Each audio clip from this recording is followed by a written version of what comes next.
আহলে হাদিসের একটা দল আছে, নামদারি আহলে হাদিস, যাদেরকে আমরা লামাযহাবী বলি। তারা যখন বেতের নামাজ পড়ে তখন রফল ইয়াদাইন তো করেই, বারবার রফল ইয়াদাইন করে, আর দোয়ায়ে কুনুত যখন পড়ে তখন তারা মুনাজাত ধরে পড়ে। তো এটা করা কতটুকু যুক্তিসঙ্গত বা দলিল সঙ্গত কিনা? ঠিক আছে, রুকু সেজদা করে, বুঝতে পারছি আপনার প্রশ্ন, বুঝছি, আপনি বসেন।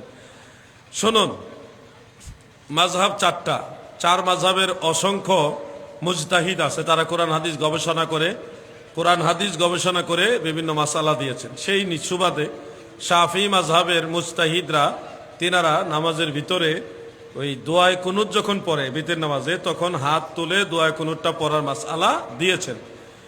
সেই সুবাদে মক্কা শরীফেও যারা শাফি মাযহাবের অনুসারী তারা ওই দোয়ায়ে কুনুতের সময় হাত উঠায়।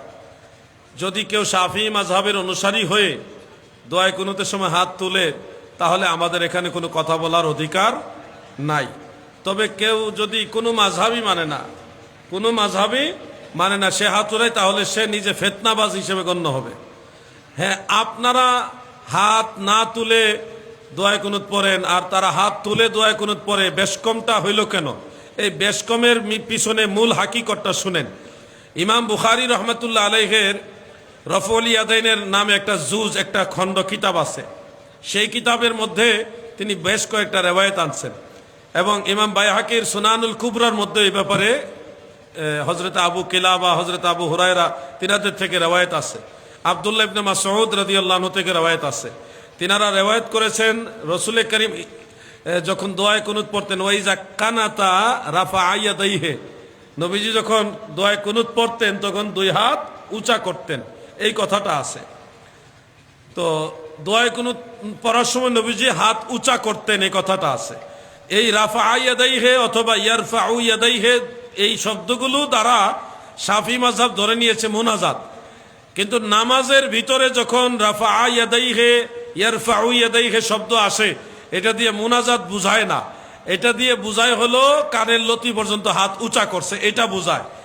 যেমন তাবারানির মুআজামুল কবীরের মধ্যে বিশুদ্ধ সনদে আরেকটা রিওয়ায়াত আছে, হযরত আব্দুল্লাহ ইবনে জুবায়ের রাদিয়াল্লাহু আনহু তিনি দেখলেন একজন ব্যক্তি নামাজ আদায় করছেন, ওয়ারাফিআন ইয়াদাইহি ফিস সালাতি ক্বাবলা ইয়াফরুগা মিন সালাতিহি, তার নামাজ থেকে বের হওয়ার আগেই নামাজের ভিতরে দুই হাত উঁচা করে দোয়া করতেছে। দেখলেন কে? আল্লাহর নবীর সাহাবী আব্দুল্লাহ ইবনে জুবায়ের রাদিয়াল্লাহু আনহু। তিনি দেখলেন একজন ব্যক্তি নামাজের ভিতরে হাত তুলে দোয়া করতেছে, এই দৃশ্য দেখলেন। ফালাম্মা ফারাগা মিনহা, যখন ওই ব্যক্তি নামাজ থেকে ফারেগ হলেন, বের হলেন, তখন আব্দুল্লাহ ইবনে জুবায়ের তাকে বললেন, ইন্না রাসূলুল্লাহি সাল্লাল্লাহু আলাইহি ওয়াসাল্লাম লাম ইয়াকুন ইয়ারফা ইয়াদাইহি হাত্তা ইয়াফরুগা মিন সালাতিহি, নবী করিম সাল্লাল্লাহু আলাইহি ওয়াসাল্লাম নামাজের ভিতরে হাত তুলে দোয়া করতেন না যতক্ষণ না নামাজ থেকে বের হতেন। অর্থাৎ নবীজি নামাজ থেকে বের হয়ে হাত তুলে দোয়া করতেন, নামাজের ভিতরে হাত তুলে দোয়া করতেন না। এখন রাফা ইয়াদাইহি ইয়ারফাউ ইয়াদাইহি, এই কথাগুলি কুনুতের সময় যে এসছে, এটা হলো রফউল ইয়াদান, এই যে হাত, যেমন আমরা দোয়ায়ে কুনুত যখন পড়ি তখন কিন্তু হাত ছেড়ে দিয়ে আল্লাহু আকবার বলে দুই হাত উঁচা করি কিনা ভাই? ওইটাই হলো রাফা ইয়াদাইহি, দুই হাত উঁচা করা। আমরা হাত উঁচা করি, হাদিসের উপরে কিন্তু অরিজিনাল আমরা আমল করতেছি। এরপরে নামাজের ভিতরে হাত তুলে মুনাজাত ধরে রাখি না, কারণ আল্লাহর নবী কখনোই নামাজের ভিতরে হাত তুলে দোয়া করতেন না, নামাজের ভিতরে করতেন না, এটাও সহিহ হাদিসে আছে। তাহলে দুইটা সহিহ হাদিস একসাথে ম্যাচিং করে আমরা শুধু হাত উঁচা করি কুনুত পাঠের সময়, কিন্তু মুনাজাত করি না। উঁচা করি, সহিহ হাদিসে আছে হাত উঁচা নবীজি করতেন। মুনাজাত করি না, কারণ সহিহ হাদিসে আছে নবীজি নামাজের ভিতরে মুনাজাত করতেন না। এই হলো হানাফি মাযহাব। দেখেন কত সুন্দর। হানাফি মাযহাবের প্রতিটা আমল হলো একেবারে পিওর, বিশুদ্ধ। আর শাফি মাযহাবের এই আমলটা ফুকাহায়ে আহনাফের দৃষ্টিতে ইজতিহাদের মধ্যে খতা, কিন্তু হইলেও মুস্তাহিদের ইজতিহাদে খতা হইলেও সওয়াব আছে, এবং এটা যদি কেউ অনুসরণ করে তাতে তার নামাজ হবে, অসুবিধা নাই। এই জন্য শাফি মাযহাবের অনুসারীরা কেউ যদি দোয়া কুনুতের সময় হাত তুললে দোয়া কুনুত পড়ে, তাহলে তাদের নামাজ হবে, কোনো অসুবিধা নাই।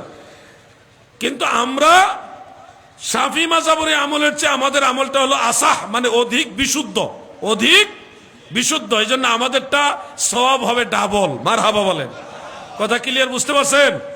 আর যারা কোনো সাফিও না, হানাফিও না, হাম্বলিও না, মালিকিও না, এর মধ্যে যে ইচ্ছে হইলো মোনাজাত করে নামাজের ভিতরে, এটা হলো ফিতনাবাজ। এটা কি ফিতনাবাজ?